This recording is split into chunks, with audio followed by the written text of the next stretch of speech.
Hey guys, welcome to the 330 Sports Show. Today is Tuesday, March 29th, 2022. Joe, tomorrow is 330 day. How about that? So 330 Sports. Unfortunately, we will not have a show tomorrow, but I may have a giveaway for you guys. So make sure you are following my page and Youngstown Studios page at 330 Sports Show on social media and at Youngstown Studio. Look on there for the potential giveaway that we're going to have. We are going to talk about the Cleveland Browns, Deshaun Watson, Baker Mayfield, the Cavs, the Final Four. And before we get into all of that, there was, a little bit of news on, maybe you heard about it. Maybe. Now, I did not see this on live television. I don't know if you did, Joe, but sometimes I will, watch the Oscars from, here and there. It's not something I watch regularly, but every now and then I'll check it out. There's, a lot of times there's, a category I'm interested in, or, best movie or best actor or whatever like that, or, musical performances. But, I go to bed Sunday night, don't know anything about what happened, wake up, Twitter, Facebook, the Today Show, everything was talking about Will Smith and Chris Rock, literally the slap heard around the world. So, Joe, I got to ask you, I'm sure you've seen this by now. Yes. Okay. I think I rewatched it yesterday. Now today I haven't seen anything. I haven't really, followed up on it today. But yesterday, because we don't do our shows on Monday, I was just gathering information, just watching it like from every different angle. Now, apparently the American feed cut the volume, dropped it. I think they call it like dump the volume is what they call it in the technical terms. But the Australian feed and the Japanese feed and like different feeds from around the country got it all. Like those people watched it live. So I got to ask you, what were your initial thoughts on the whole Will Smith, Chris Rock incident? So I'm a conspiracy theorist, and I know the whole thing. I knew you were going down this path. For sure. You set me up. I knew you were going down this path. And so that the whole awards presentation, like nobody watches that shit. Yeah. So what they did was before the deal, they met with the WWE, and they were like, how can we spice this shit up, right? Sure. And so they're like, all right, got you. Here's what we're gonna do. We're gonna hit him with chairs. And they're like, nah, we can't do chairs. And they're like, hey, let's get Will Smith just to slap someone open-handed on stage. They're like, we're gonna go with that one. So there's my feeling. Okay. So you think it was for a potential ratings boost? For sure. Okay. Yep. Now, my counter to that. All right. Now, if you're like me and you weren't watching it live, is it for the ratings for the next day? Oh, yeah. Or for ratings for that movie? There was nothing going to go viral from that award ceremony. Sure. So I had to put something viral like. So it's either going to be a boob, right? Or it's going to be a slap. And they went with slap this time. Okay. All right. Now, I think it was, I'm on the opposite side of the coin. I think it was totally legit, totally real. Now, Chris Rock as a stand-up comedian, and you just had a stand-up show last week where you had multiple comedians. So the value of live entertainment. Now, I'm sure a lot of those jokes are scripted and whatnot, but it looked to me, Chris Rock was just going through, and like Javier Bardem, I think there was a joke before about him and his wife. And then he kind of is just scanning the crowd and sees Jada Pinkett Smith. And obviously, I had no idea about the alopecia, which she had, which apparently is common in African-American women, where it causes them to lose their hair. I had no idea that was even a thing with her. I thought it was just maybe a choice to buzz her hair. So he calls her out, like, and Demi Moore was in G.I. Jane, the first one, and she had her shaved head. And so he calls her out for that. Didn't it look like Will Smith kind of laughed at the joke? For sure. He did. So I think it was like, he looked, and you could see her eyes. She gave the immediate eye roll and like, like side, and then it goes back to Chris Rock, and then about 5 seconds later, you hear him go, "Oh," like here he comes, and then I mean, out of nowhere, boom, slapped right in the face, and I mean, he hit him pretty good for a slap, like it almost looked like a punch, but then if you see the freeze frame, can you throw that up real quick? It almost looks like that was like a stunt gig or a karate move based on the way he's like holding his hands. But Chris Rock had his hands behind his back. Like I got to give Chris Rock a shitload of credit. He took it like a man.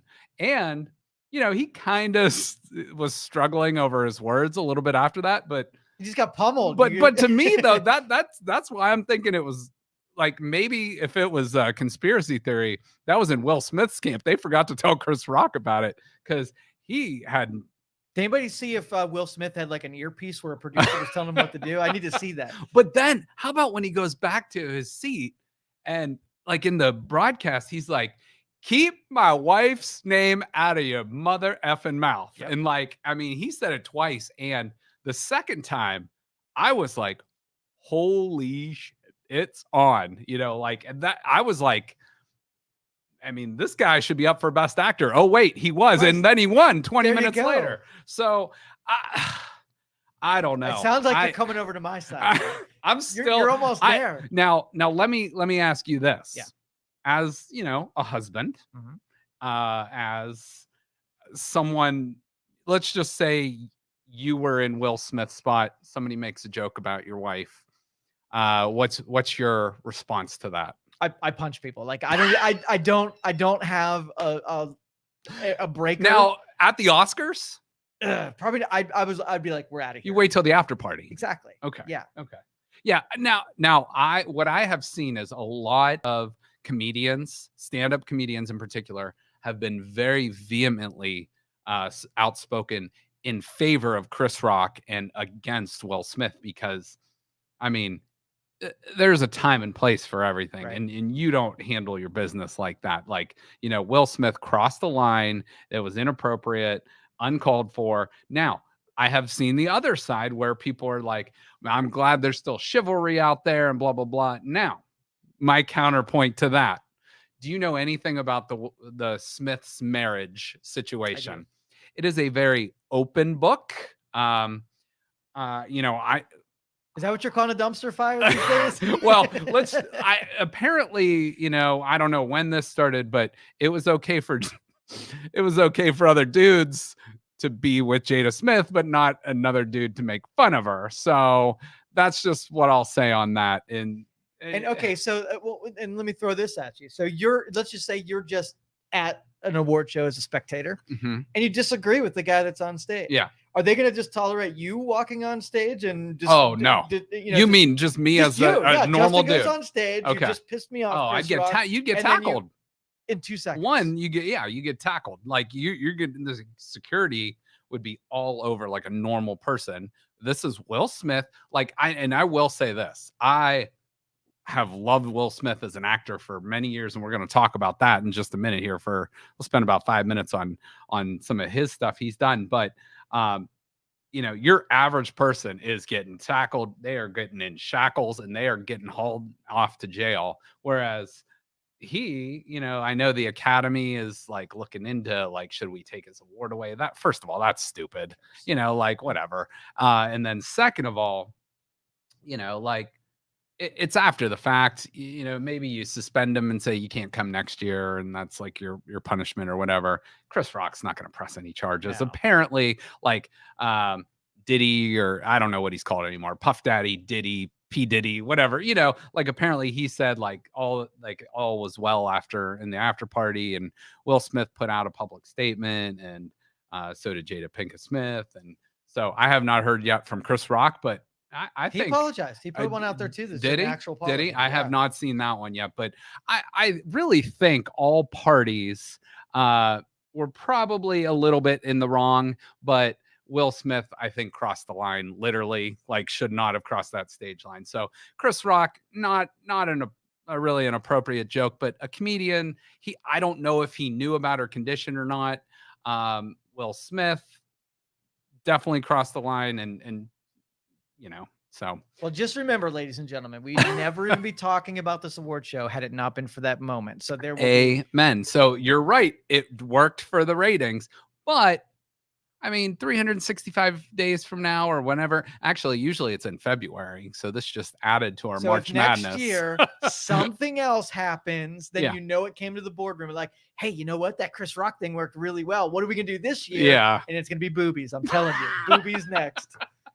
But they got that 5-second delay where they could just drop it. So, all right. So, one more thing. Yeah, Throw one please, more thing please. at jab at Will Smith. So do you remember that movie where I think the movie started off, he's a superhero of some kind, but he was rock bottom and he was like, Hancock. yes, that's who he reminded me of last Yes. night. He was hit the bottom Hancock. It does seem like he's really something's going on because something snapped there.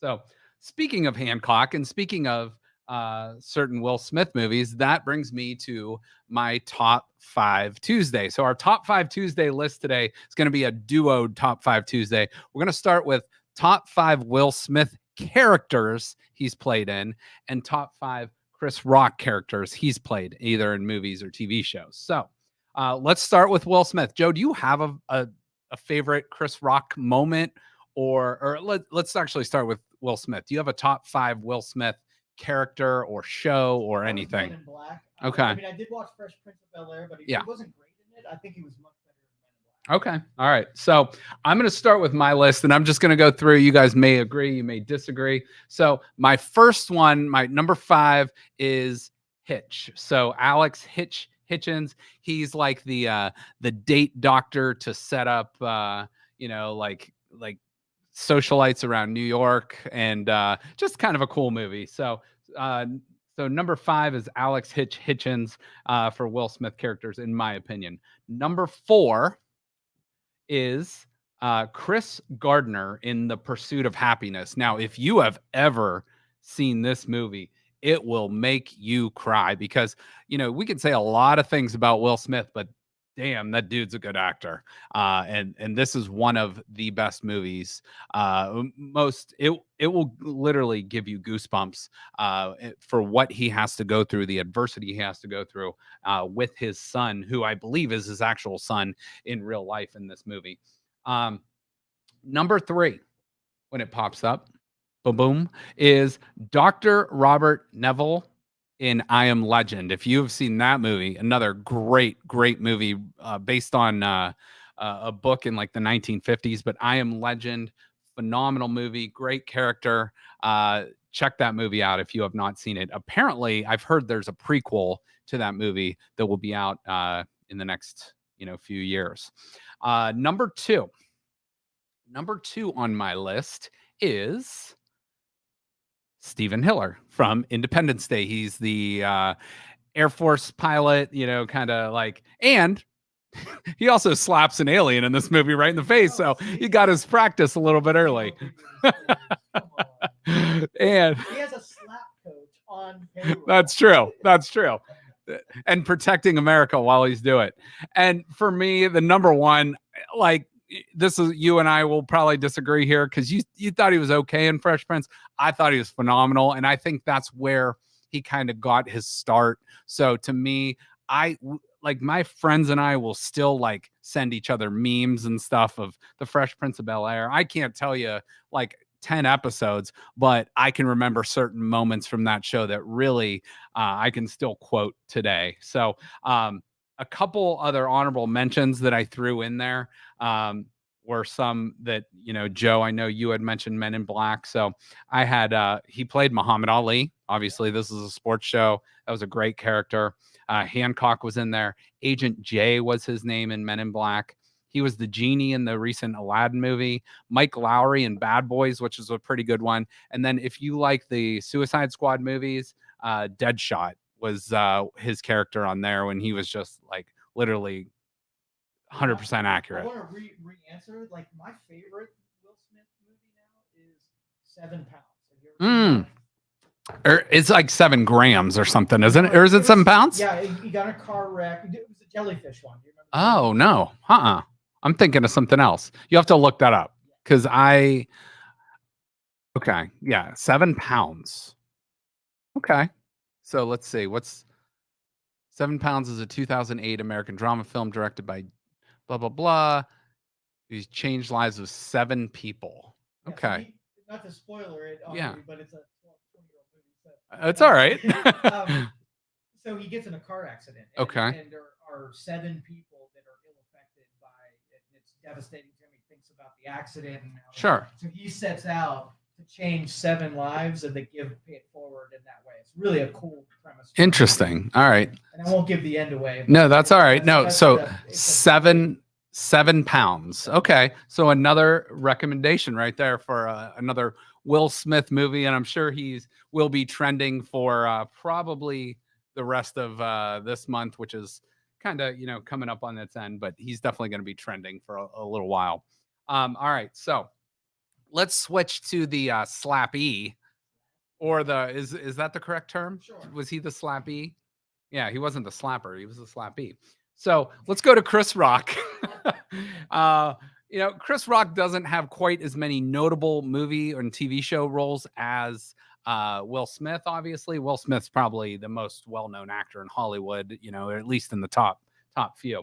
But first one I started out was a cartoon character. I think if you have kids or anybody that watched this, you probably have at least heard of Madagascar. Chris Rock has that really scratchy, kind of like recognizable, no doubt voice. He plays the character of Marty, the zebra in Madagascar. I also am going to just put my honorable mention right out there for Chris Rock right off the bat, this being a sports show as well. He used to do Nike commercials for Penny Hardaway, and he was Little Penny. He was this little doll that was about 8 inches tall, and he did the voice for Little Penny on these Nike commercials. And I literally just laughed my ass off because those commercials are still really, really, really funny if you watch them now. And I see, I forgot iRobot, so my apologies on that. That movie actually is pretty decent. So my apologies on that. On iRobot. Now let's go to number 4 for Chris Rock. These are in my very humble opinion. If you've ever seen The Longest Yard, a great football movie, Adam Sandler's in it, Burt Reynolds is in it, a bunch of NFL and wrestlers and stuff like that. He plays, I think his name is straight up Caretaker. So that was obviously a remake from, I think, a 70s movie, but really, really good. Nelly's in it, like I said, Adam Sandler, a bunch of great casts in that movie. So that's my number 4 for Chris Rock. Let's go to number 3. Number 3, I like how it's waiting because it's like a little bit of drama. Yeah. Number 3 is going to be Kurt Mckenzie in Grown Ups. Now, the Grown Ups series is a movie. I think they're a little bit overrated, but the whole crew on Grown Ups and Grown Ups 2, it's a great cast and a ton of funny people. Again, his whole crew with Sandler and Spade, Kevin James, that's a great crew. So Kurt Mckenzie is the character he plays on that movie. So let's go to number 2. Once it loads, dramatic. Here it comes. It's coming. Number 2 is from SNL. He plays the character Ncaa, and exactly. Did you remember that character? Now, I have not seen that show in forever, but I was Googling. I was trying to remember because Will Smith's really easy. You can pick out 10, 12 different things he's done, but Chris Rock, I really had to look. And then when I saw that character, that took me back 20 years. And, being a 15-year-old kid, 12-year-old kid, it was probably beyond my knowledge of, what was going on, back even when this character was supposed to be portrayed. But he did a lot of good stuff. And he was on that crew with Sandler, Chris Farley, Spade, all that crew. So it was so good. And then finally, let's go to my number 1. This is, if you like this movie, you love this movie. If you don't like this movie, you don't like this movie. But he plays the character Maze Gilliam in Head of State. He actually becomes the president of the United States in this movie. It's so funny. Mid 2000s.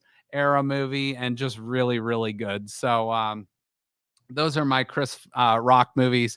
Now, somebody already put out there, Lindell already put out there, No, I, Robot. If I forgot anything with Chris Rock or Will Smith that you think deserves to be on that list, let us know. And both Lindell and I think that Fresh Prince gets marked right off of your list. No? Deserve to be number Oh, well, I'm telling you what, the Fresh Prince of Bel-Air, I think it was just like the time I grew up and the impact it had on me. Obviously, I'm a white kid from the suburbs, but so I can't really relate to that. But the comedy on there, and then so many of those people that were on that show became like big time actors. At you, and I couldn't think of the black kid's name on it. Carlton? Yeah, I knew Carlton. Oh, no. Much cooler than Carlton. I might have been a combination of Carlton and Will together. Okay. Like, not quite as cool as Will, but not quite as nerdy and OCD as Carlton. I'm kind of somewhere in the middle. So I can live with that. I can live with that. All right. Let's switch to sports. And before we get into Cleveland Brown stuff, I do want to just briefly touch on the NCAA basketball tournament, March Madness. First thing I want to say is congratulations to the St. Peter's Peacocks, who about 3 weeks ago, I had no idea who the hell St. Peter's was. But first of all, their mascot's a peacock. They're from Jersey City, New Jersey. Their arena is called Run Baby Run. I think they have like 3,000 kids in their entire university. So congrats to them. They took down Kentucky. They took down who they take down? Murray State, and they took down Purdue, and then eventually falling to North Carolina, who is now in the Final Four. So what a run. And this is what March Madness is all about. You would never know a team like St. Peter's before, but they take down the giant and the Cinderella story, and that's kind of what it's all about. Exactly. Yep, that's what it's all about. And Gonzaga used to be that underdog story, and now it's like an upset when they lose and they just, got knocked out. And it's like that's a big deal. Is that you can't recruit so far that you put certain teams that they can't compete. Right. Literally anybody who's in the tournament can rise to the occasion. And the cool thing with basketball is the 3-point line is the great equalizer. And if you have one or two guys that are on, that can take you far. If you play good team defense, if you have one or two guys that can hit some outside shots and make some stuff happen, that can really, really take you far in a tournament in basketball. So, but I really do like from a betting standpoint. Yeah. These really long on big spreads. Like I bet $100 on YSU the other night. They were given 19 points. Oh yeah. So it's really tough to shut out 20. Oh yeah. Oh yeah. No-brainer. Yeah, no doubt. I think they might have played like Fresno State. Yeah. Yeah. So, and I think they covered. They did. So They lost by 12 and 19. Exactly. They went out all the way out to California to win you $100. but a good season. To touch on that from Joe on YSU and Coach Calhoun. I didn't ruin this slide. No. I want them, next year, and it was still tough this year. We still had some COVID regulations and stuff, but we're going to get Coach Barnes and Coach Calhoun either in set or we're going down to Beagley and we're going to do some live stuff with them and their squad next year. But switching to the Final Four, we do have a blue blood Final Four. We have Duke and North Carolina have never played each other in the NCAA tournament. Now they're going to take on each other in the Final Four. First-year head coach for North Carolina, Hubert Davis, and obviously we know Coach K in his kind of final hurrah here makes it to the Final Four. So Duke, North Carolina, this is literally, I'm going to use the lame cliche, throw out the records. It doesn't matter. Throw out the seeding. It's going to be an awesome, awesome game. Now, these games are all going to be in New Orleans. And then the other two blue bloods we got down there, Villanova and Kansas, and should be a phenomenal scene down in New Orleans. So I am not going to make any picks because my bracket was awful after day one. So I'm not throwing out any picks. I just hope for some good games. I'm going to be that person that holds up the sign. I just hope both teams have fun. So See, when you were doing your little cliche, I thought you were going to do a cotton from dodgeball. You're pulling out all the stops now. That's a bold move, Cotton. Let's see how it pays off. So, hey, let me ask you this, because I kind of knew what it was, but then I had to like Google it to find out like the exact meaning. Do you know what blue bloods or where it comes from? Do you know what that means? Like where it comes from? It's not a sport. It wasn't a sports term originally, but blue bloods kind of is like, the best of the best in that sport. So, you're talking the New York Yankees in baseball. You're talking in football. You're talking college football. You're talking Ohio State, Alabama, probably Clemson, probably Notre Dame, teams like that. In NCAA basketball, you're talking Duke, North Carolina, Kentucky, UCLA, the teams that like are always usually the cream of the crop. But I looked it up because I was just curious, because I wanted to like make sure I was, phrasing it correctly. But apparently blue bloods back in the day used to be like a royal bloodline. So it was like you were of royalty or noble birth, and then you were considered a blue blood. So little knowledge there. I thought I'd share. You watch this for the sports, but you come and you leave with a little nugget of knowledge. So that's what we try to do around here for you. I will tell you, this Final Four though is reminiscent to a lot of other Final Fours, like those 4 teams. Oh yeah. You say, here's the Final Four. Tell me what year it is. Mm-hmm. You struggle to find out. Oh, no doubt, no doubt. Yeah, especially if you took off the seeding and And I will say I have not watched much of the women's tournament. But I did watch the end of the UConn NC State game last night. Maybe the game of the year. I would put North Carolina and Baylor's game up there, and then NC State and UConn last night had a great game. So the women's Final Four is now set. It's going to be South Carolina and Louisville, and Stanford and UConn. Traditional powers there, but should be a great Final Four in both the men's and women's side of things.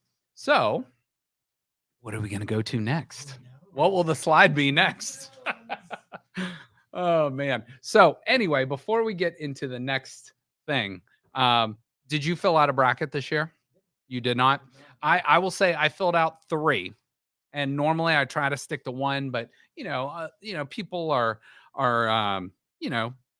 like we did one for a nonprofit. We did one for Project MKC. We did one for my friend. We did another one with like a group of our friends. So I'm curious out there how many people fill out 1 bracket or more than 1 bracket, so I'm always curious about that. And do you think it's okay to fill out more than 1 bracket? Yeah. Now, I think you should have a war room with all of your brackets pasted to the walls, and then as it's going down and scores are coming in, yeah. you update your bracket. Next year, I think we should do some sort of, we could do it as a fundraiser where we, put a bracket, we get a bunch of brackets together, and like the winner gets half and half goes to a charity. So that might be something we'll do next year. Okay. All right. Very good. All right. I want to put this out there. It's time for the Cleveland Browns. Okay. It's time for the Cleveland Browns. And, as you can see on the slide, Baker Mayfield is not happy. And the front office in Cleveland and mostly the PR department in Cleveland was not happy. But Deshaun Watson is now a Cleveland Brown. So we will get into, if you would like, we can go as deep as you want, or we can, finesse around the situation. So get it off your chest. I think you all want to get it off your chest. Let me just say this up front. Now, I know there's a lot of upset people out there, and I think that's okay. I know there's a lot of upset people with the Browns, like that are Browns fans that are saying, I no longer want to support the team.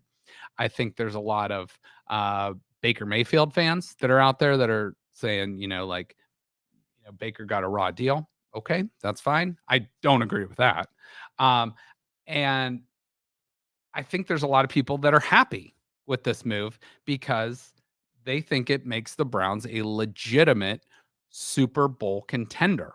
And I think that's okay. So the way I'm going to preface this is I will just say, I am not here to tell anyone how to feel. Does that make sense?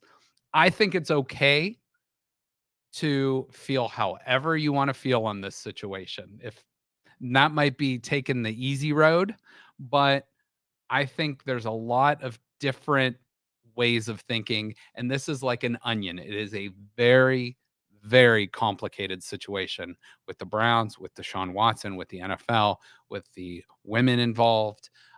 So that's where I'm going to start off with this. What are your thoughts? Man, we are wading into this sucker. Oh yeah. I had a little change of heart since the last time we talked. Okay. Like my original feeling was I don't feel that we ever got to really see Baker with a good line and some good tools. He was hurt the entire year, and if you're going to use that This past season, yeah, yes, right. And so I wanted to see one season. He had one more contract year left. Give him like a couple tools, no distractions, and see what he really had. I mean, one way, if he does it, we get off him a contract. If he doesn't, we give him, you know, That's he fair. got good statistics and we can trade him off for something good, whatever. So, but the reason I've had my change of heart is because once Deshaun comes into the picture and then Baker is a for sure, you know, offload at this point, you watch players that I thought were some of the problems start getting interested in coming back. So that just tells me that maybe Baker was the problem this whole time. Yeah. And I think the Browns leaked a story to say they wanted an adult at quarterback. Right? And that's not just something you say. Right. Yeah, that shows there's some immaturity. That shows there's a lot of trust issues. And now a lot of people are going to push back with that and say, well, you're going to bring an adult at quarterback with allegations of sexual misconduct and this and that. Like, is that really an adult? So let's keep the Deshaun thing over here and let's just strictly focus on the Baker thing right now. So I am with you on the Baker thing. I think I was kind of a Baker defender for a while. I'm not one of the Baker bros. I'm not that. But if he's the quarterback for the Browns, I'm going to support him and I'm going to root for him. It's kind of like, you know, a cliche of, well, I didn't vote for that president, but I'm going to support him, you know, kind of that thing. Right. But if he is whoever the quarterback is, I was a Cleveland Browns fan before Baker Mayfield. I will be a Cleveland Browns fan after Baker Mayfield. I was a Cleveland Browns fan before Deshaun Watson. I will be a Cleveland Browns fan after Deshaun Watson. Now, do you have to like necessarily love the players as a person that you root for? Not necessarily. Sometimes that's what gives people good vibes with people, you know, like Baker was kind of like that gritty underdog, but then again, he was the first pick overall in the draft too.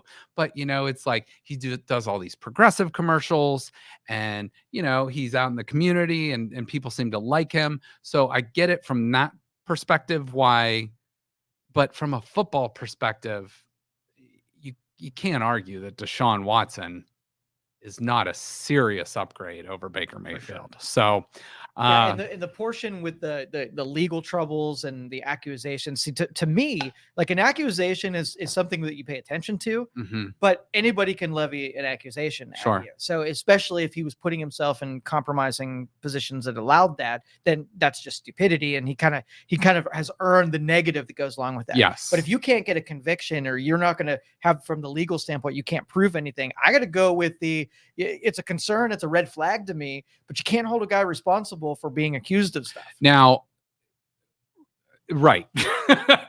Right.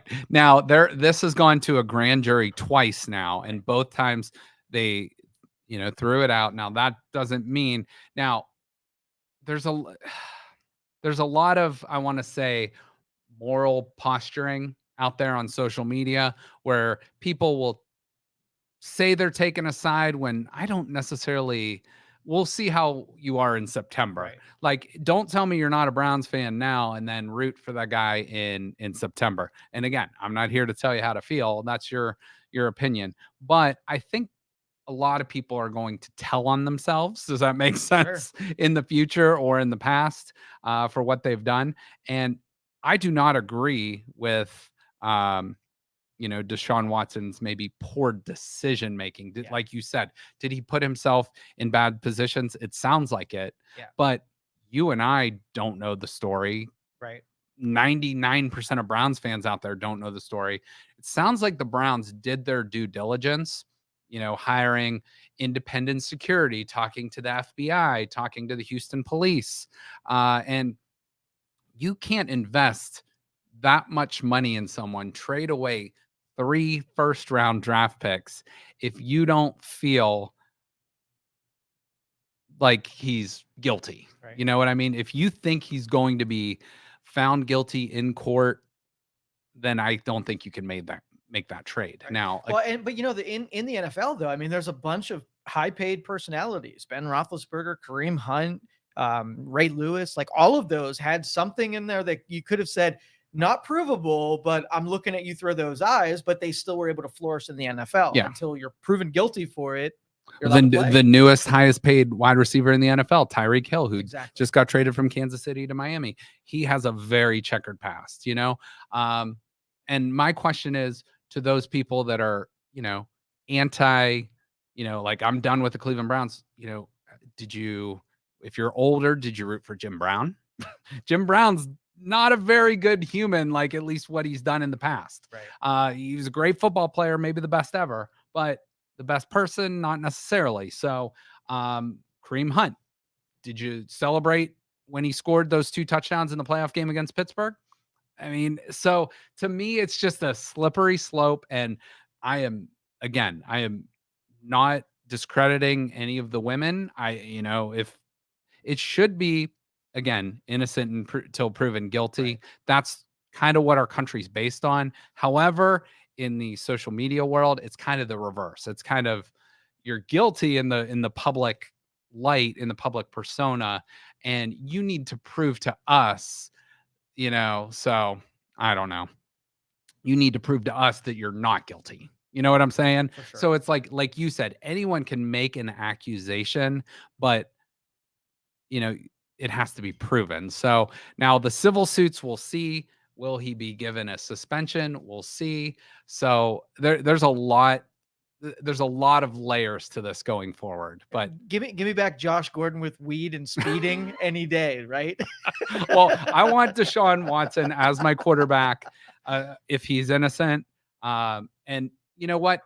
Again, after he put himself out there, he's 26 too. You got to remember this. Like, all of us have done dumb things in our lives. Now, 22 times, that's a little different. Well, here's the thing though. Like the storyline, I got to put a storyline in my head that makes sense, that is believable. Mm-hmm. And the dude, bunch of money, bunch of fame, went and got pleasured at tons and tons of places. And that's the part that, right? Right. They know who you are. They know you got money. Chances are they're all going to line up in that industry to say something. I mean, you did that though, right? Because they're not going to have camera rolls to say you didn't. So it's going to be you versus them. And you are going to probably end up paying some of them to make them go away. Right. And it does become and again, this is not, I'm not taking Deshaun's side. I'm not taking the female side. I'm kind of going right in the middle of saying, it's just a slippery slope, and it's a he said versus she said. Now, again, 22 is a lot. I don't think all of those women can be lying. And now we have to toe the line too of sexual misconduct versus, the R word versus, sexual harassment. There's a lot of moving parts there. And my heart goes out to anyone that has ever been in that situation, abused physically, mentally, whatever it might be, because, I don't know what that's like. And, that's something no one should have to go through. Right. But we don't know all the details. So I'm not convicting him.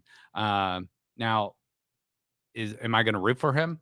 I'm going to root for the Browns, and if he does well, the Browns will do well. And that's the thing, though. Like, he is a moral deviant, so he's going to be trouble in that anyway. So I'm going to put him in that same class as those other people, because I don't know that they did or didn't do it. They're not going to be my heroes, and I don't think they're going to be a role model. But if I'm a Browns fan and they happen to be in the driver's seat, then so be it. Right. Let's read that real quick, because I think this is something from the Tomies. You got Andrea Tomies, I believe women comment, is really, really stupid. Andrea Tomey, wife of Cleveland Indians player Jim Tomey, is so offended by the Browns signing of quarterback Deshaun Watson that she issued the following tweet. Very sad after 40 years as a fan, but this is my line in the sand. I believe women. especially when there are 22 of them. And right there, Andrea Tomey lost all credibility by stating, I believe women, with those idiotic 3 words she clearly, et cetera, said. Okay. And I mean, again, that's her right. She, the Browns aren't going to be devastated by losing a few fans. The Browns knew they were going to take a black eye, Will Smith slap to the face, and look at that. Try to keep it current events. They knew they were going to take a hit in the PR, but you know what? They are paid to win football games. Right. Andrew Berry does not get a bonus at the end of the year if he has the nicest 53 players on his roster. Jimmy Haslam and the front office and Kevin Stefanski don't get paid more by taking the moral high ground. They get paid to win football games and put butts in the seat and eyes on the TV sets. And again, you might like that, you might not, but that at the end of the day is what this is all about. It's about winning. And to me, if the Browns weren't going to do it, there was at least 3 other teams lining up waiting 100%. To do it. The Atlanta Falcons, the New Orleans Saints, and the other teams, the Carolina Panthers. They were all right there willing to do the same thing. And don't you tell me if Tampa Bay didn't get Tom Brady back, they wouldn't have been there. For sure. And, don't tell me if Green Bay didn't get Aaron Rodgers, they wouldn't have been there. Or, some of these teams without quarterbacks, they would have been there too. So this is not just a Cleveland Browns thing. This is the NFL. And again, let's let the due process play out. And sure. I'm very curious to see if Deshaun will get suspended.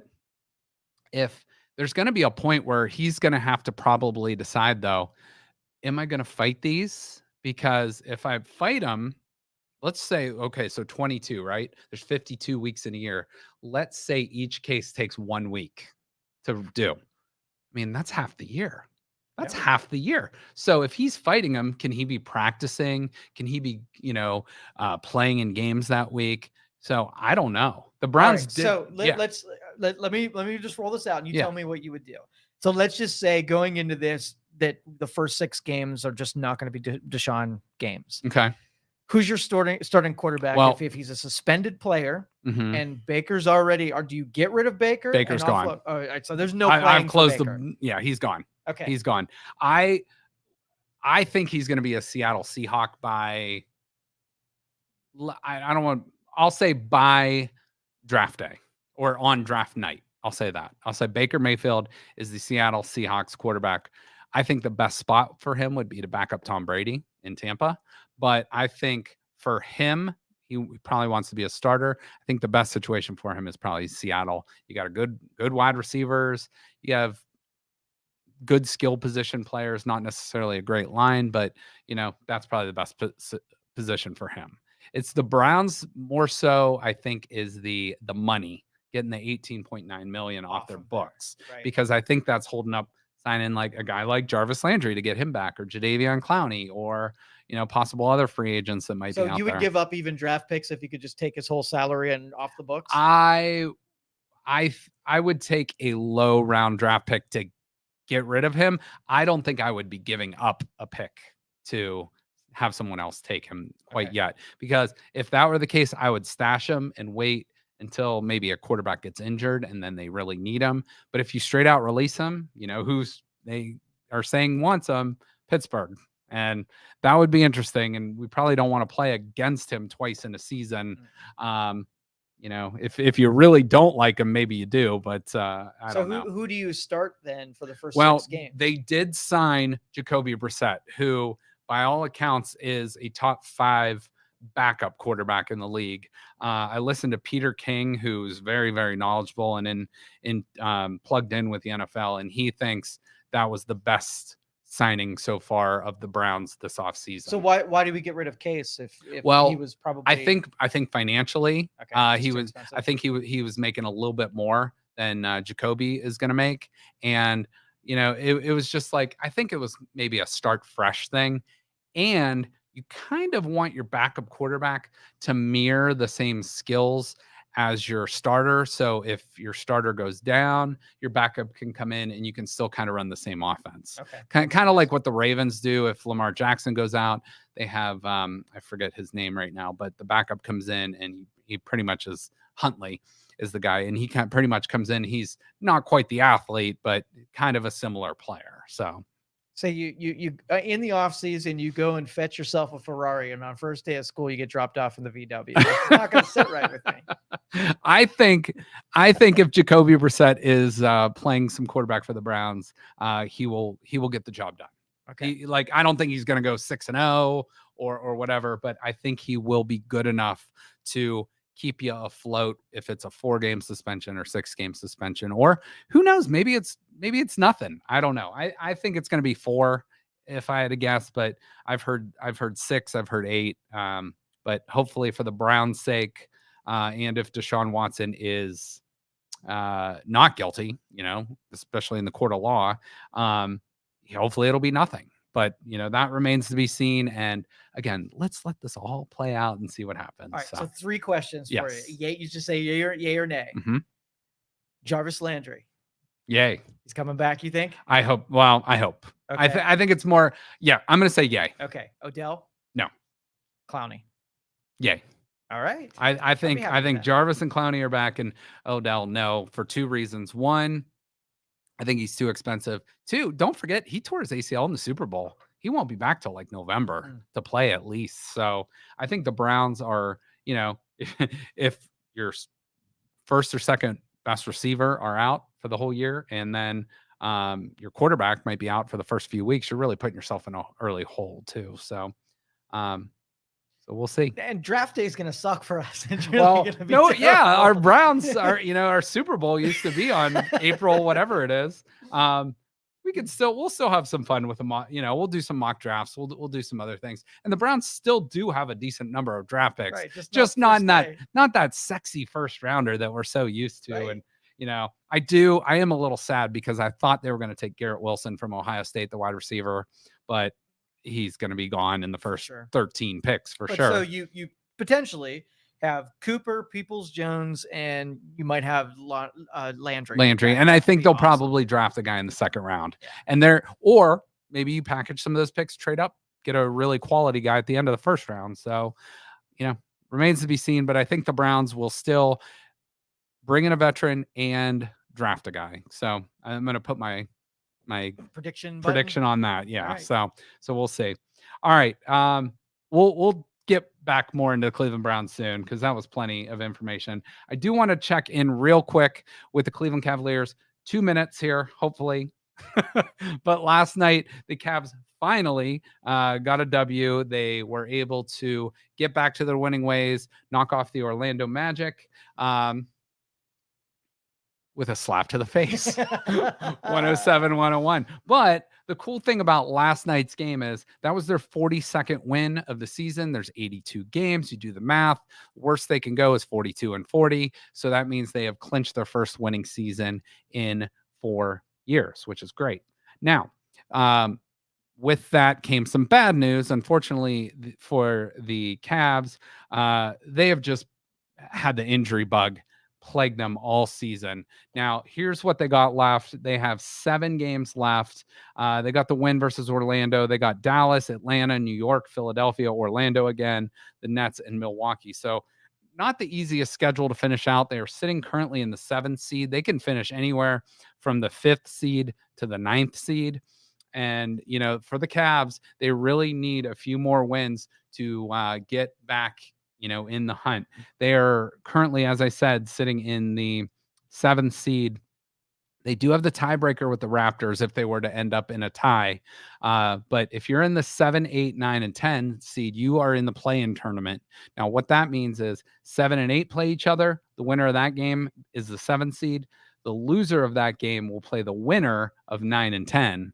The loser of 9 and 10 is out. So it's a little play-in tournament. It's kind of fun. It'll be challenging. We'll see what happens. We still have 7 more games to go, so a lot of moving parts still around. But I mentioned the injuries. Cavs have really been bit by the injury bug. Last night, Evan Mobley sprained his ankle. He's going to be out. Hopefully he's back soon. But Dean Wade out for the season, tore his meniscus. Karis LeVert has only played 12 games for the Cavs since the trade. Lauri Markkanen has missed 20 games this year. Jared Allen is probably the biggest loss right now for the Cavs. He has missed 18 games this year. He has a broken finger right now. Hopefully, Evan Mobley, like I said, is back. Rajon Rondo has only played in a handful of games with the Cavs. Colin Sexton played in the first 11 games, has been out the whole rest of the season. Now, I did hear the Cavs were supposed to have some news today, so hopefully one of those guys is coming back, but I don't know. Ricky Rubio, they put in the trade for Karis LeVert, but he was playing so well for the Cavs towards ACL, and then unfortunately, the Cavs, kind of took a step back after that. Isaac Okoro has missed 14 games this year, and Darius Garland has missed 13 games with back injuries. So, moral of this story, the Cavs have been a fun team to watch this year. They will be in the playoffs in some sort, but we'll see how that goes. But, they are a young and up-and-coming team, but, they have some work to do. So enjoy the rest of the season. Hopefully they can get into the not just the play-in tournament, but the regular NBA playoffs. So with that said, we will be back on Thursday for another show. Hope everyone has a great rest of your Tuesday. Thank you for listening to this show on Youngstown Studio. If you like our programming, we invite you to subscribe to our YouTube channel, follow our Facebook page, or subscribe to your favorite podcast platform like iTunes or Spotify. This is original Youngstown content, and we would appreciate you sharing the videos and the word about us.